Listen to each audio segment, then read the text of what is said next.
জল জমার বদলে দেনার পাহাড়ে ঠিকাদাররা বকেয়া না মিললে গণ আত্মহত্যার চরম হুঁশিয়ারি। জল জীবন মিশন বাড়িতে বাড়িতে সুপেয় জল পৌঁছানোর সরকারি প্রতিশ্রুতি যতই গর্জে উঠুক, বাস্তবে ঠিকাদাররা পেটে এখন টান। ঘরে ঘরে পানীয় জল পৌঁছানোর মহাযজ্ঞে সামিল হয়ে সিপাহীজলা জেলার প্রায় 1.5 শতাধিক ঠিকাদার এখন নিঃস্ব হওয়ার পথে। বিগত প্রায় 2 থেকে আড়াই বছর ধরে হাড়ভাঙ্গা খাটুনির পর বকেয়া বিলের একটি টাকাও অ্যাকাউন্টে ঢোকেনি। ফলাফল, পাওনাদারদের তারা আর দেনার দায়ে জর্জরিত হয়ে অবশেষে বিশ্রামগঞ্জ DWS এর এক্সিকিউটিভ ইঞ্জিনিয়ার সুবীর দাসের দ্বারে ডেপুটেশন দিতে বাধ্য হলেন দিশেহারা ঠিকাদাররা। অফিসের চার দেয়ালে জমে থাকা আক্ষেপ আর ক্ষোভ উগরে দিয়ে ঠিকাদারদের প্রতিনিধি জানান, তাদের অবস্থা এখন দেউলিয়া হওয়ার সবেল। একের পর এক স্কিমের কাজ 90% কিংবা 50% শেষ হয়ে পড়ে রয়েছে। পাইপলাইন বসানো থেকে শুরু করে ফাংশনাল ট্যাপ কানেকশন সব রেডি, কিন্তু কমিশন আর মোটরের ওয়ারিং আটকে ফান্ডের অভাবে।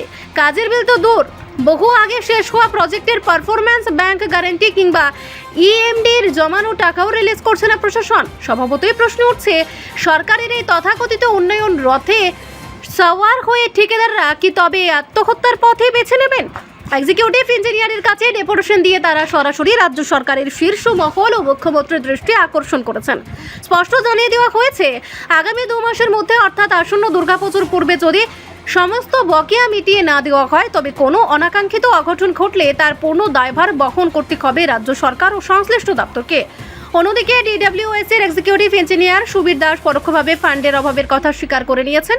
তিনি জানান, জেলায় 86.5% কাজ ইতিমধ্যেই সম্পন্ন হয়েছে, তবে উপর থেকে ফান্ড না আসায় বাকি কাজ এবং বিল আটকে রয়েছে। যদিও এই আশ্বাসে পেটের ভাত জুটছে না ঠিকাদারদের। তারা সাফ জানিয়ে দিয়েছেন, দ্রুত বকেয়া রিলিজ ও দিল্লির ফান্ড না এলে আগামীতে পথ অবরোধ ও দপ্তর ঘেরাওর মতো তীব্র আন্দোলনে নামতে বাধ্য হবেন তারা। DWS এর এক্সিকিউটিভ ইঞ্জিনিয়ারের কাছে কি বিষয় নিয়ে আপনারা ডেপুটেশন দিয়েছেন? আমরা DWS এর জেজেমে একটা কন্ট্রাক্টর অ্যাসোসিয়েশনের তরফ থেকে আমরা গেছিলাম।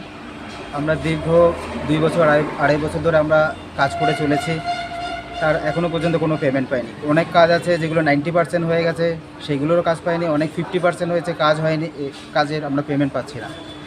অনেক কন্ট্রাকচুয়াল স্টাফেরা আছে যেগুলো আমাদের মধ্যে দিয়ে পাম্প অপারেটর পাম্প চালায়, এমার্জেন্সি গাড়ি চালায়, তারাও পেমেন্ট পাচ্ছে না। তো এই কারণের জন্য পুরো DWSটাই ক্লপস হয়ে যাওয়ার পজিশনের মতো আছে। তার জন্য আমরা গেছিলাম আমাদের পুরো কন্ট্রাক্টর অ্যাসোসিয়েশনের তরফ থেকে। আমরা প্রায় 100-150 জন আছি।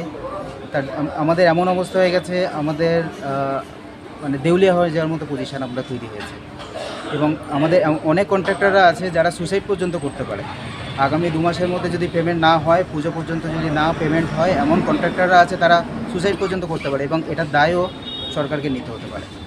সেই জন্যে আমরা সরকারের কাছে, সরকারের মাননীয় মুখ্যমন্ত্রীর কাছে আমাদের কাছে একটাই অনুরোধ, যে আমাদের একটা দৃষ্টি আকর্ষণ করা, যে এই ডেপুটেশনের মাধ্যমে যাতে উনি যেন এটা আমাদেরকে দেখেন এবং দিল্লির থেকে যেই ফান্ডটা আসার কথা আছে সেটা যাতে ইমিডিয়েট আসে এবং সাধারণ মানুষরাও যেটা জল পায়। কারণ এরপর আমরা রাস্তা অবরোধের মধ্যে নামতে পারি, এরপর আমরা ঘেরাওয়ের মধ্যে যেতে পারি, সেসবগুলো আমরাও চাই না। আমরা অনেক ভালো ফ্যামিলির থেকে বিলং করি, সেগুলো আমরা আমাদের মধ্যে থেকে না এনে আমরা এটা তাড়াতাড়ি যাতে কাজটা সুষ্ঠুভাবে সম্পন্ন হয় সেটা আমরা চেষ্টা করি। স্যার কি বলেছে? এছাড়া আমাদের অনেক পারফরমেন্স ব্যাংক গ্যারান্টি আছে, অনেক EMD আছে, কাজ শেষ হয়ে গেছে, 1 বছর 2 বছর আগে হয়ে গেছে, সেগুলো পর্যন্ত আমরা রিলিজ করতে পারছি না। সেগুলো যদি আমাদের রিলিজ হয়, সেগুলো হয় অনেক আমাদের ফার্স্টারে সেকেন্ডারে হয়েছে। হ্যাঁ, আজকে পেমেন্ট হবে, নেক্সট মান্থে পেমেন্ট হবে, এইভাবে করতে করতে সেটারও পেমেন্ট হচ্ছে না। আমরা ডেলি একটার পর একটা আরও গর্তের মধ্যে আমরা পড়ে যাচ্ছি।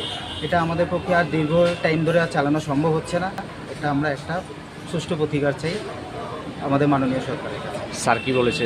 স্যার তো আমাদের সঙ্গে আছেন, স্যার আমাদের চেষ্টা করছেন আমাদের পর্যন্ত, যে আমাদের জন্য সব জায়গায় উপর পর্যন্ত পাঠানোর জন্য।